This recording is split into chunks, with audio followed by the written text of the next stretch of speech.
everyone. So a lot is always going on in the classic World of Warcraft world, and with some really communicative devs working on it, it can be a bit of a pain to keep up sometimes. So with that in mind, I've decided to make a weekly news update for you, where I will cover off all the week's news and changes in one place. Right now, this is just season discovery, but as time goes on, I'm sure we can find a space for all things classic. So today is Wednesday, and generally I'll try and get this out on Wednesdays early in the morning. So welcome to episode 1. First up then, let's start with Ashenvale PvP. Loads of changes this week and a ton of context behind the changes on Twitter and X courtesy of Ashenvale. The World PvP has been causing some stress to developers, and Ashenvale has received multiple changes with more due to come. First up is Battle for Ashenvale camps will no longer delay their spawn if players are nearby. But all these changes on the screen right now came in last Thursday. So we know that Ashenvale is a zone under immense pressure right now, and there are more changes to come. Here is what Agrand had to say about it on Twitter this week. There are some definite issues with layering impacting Ashenvale. Here's a quick explanation of what is happening. Layers get full when lots of groups try to glob onto a single layer. When that happens and a critical mass is reached, the layer will try and do an emergency purge of some players to a different or new layer. This is what causes you to layer mid-combat. Now, I won't read out the entire tweet chain. I've put it in the screen though, so you can press pause and have a little read if you want. If you do want me to read things in full going forwards on these updates, then I absolutely can do. Just let me know the format you prefer, as this is the first weekly update I've done. Next up then is class changes. First up is Druids. Big buff to Star Surge of 182%. Cooldown is reduced to 6 seconds, and it now only takes 1% of base mana down from 3. On to Priest. Priest homoconsolely damage, is increased by 100%. Avoid plague damage increased by 200%. Twisted Faith now increases damage done by Mind Blast and Mind Flay by 50%, was 20% on targets afflicted with Shadow Word Pain. While healing priests have been incredibly strong so far this phase, damaging priests have been lagging behind everyone else and calling out for buffs for some time now. Hopefully this will be enough. I guess time will tell. On to Shaman then. Going by thumbnails alone, I thought that Shamans were actually in a really strong place, but Shaman's Lava Lash damage has been increased to 150% of weapon damage, which was 100% weapon damage. Lava Lash mana cost reduced to 1% of base mana, was 4%. Overload now has a 50% chance to trigger, was 33%.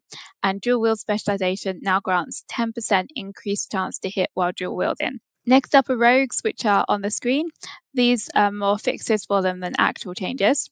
And poor hunters have been nerfed again pretty heavily. This time the pets are the main target. Particularly issues were flagged around pet tanking. I'll read these ones out, but there are some chapters, so feel free to pop along to the next section. Flanking Strike now gains the benefit of weapon enhancements like Sharpening Stones, is now on the global cooldown and is now properly treated as a melee attack, letting it benefit from attack power and combat modifiers to dodge, parry, block, crit, hit, etc. Flanking Strike is now prevented by Pacify. Flanking Strike now requires a weapon equipped, and Flanking Strike pet damage is now properly treated as a melee attack, with the same benefits as listed above for the Hunter's damage. Hunter pet values have been updated to better scale with Hunter attack power. Scorpion Poison now distributes the additional damage it gains from attack power evenly over each stack of Scorpion Poison on the target. Pets now receive a smaller portion of Hunter's armor and stamina, and Aspect of the Lion has been redesigned and will now function as an aura. So back to the big buffs. A few things here that are going to really help casters. First of all, boss resistances in Black Fathom Deeps has been reduced to levels a bit more appropriate for level 25 characters. And also the Boon of Black Fathom World buff has been buffed too. It now gives an additional 3% spell hit and 25 spell power. Brilliant news for all casters. Next then, we've had some quality of life tweaks to the box reputations. First of all, you can now carry multiples, but only when full. This is something I couldn't quite get my head around. Are we supposed to be carrying all materials for all possible boxes around with us at all times? Because I'm still having to Hearthstone to go to the auction house with each drop. I might as well hand them in. I guess the only thing must be if you need to stockpile them for some reason. At least now you've got an easier way of storing them, or a possible way of storing them even. Next though, which is pretty big, is that you can now buy your rune at Friendly. This is a huge deal as it's much less of a grind now and it costs less gold. It's only 2 gold now, and this one just came in today. So you should for sure try and get your reputation to honours still, as we don't know what's around the corner in phase 2. But it's great that you can buy your rune a bit earlier. Next up then, we have a bit of a gold makers drama going on this week, spawning from the TSM Discord.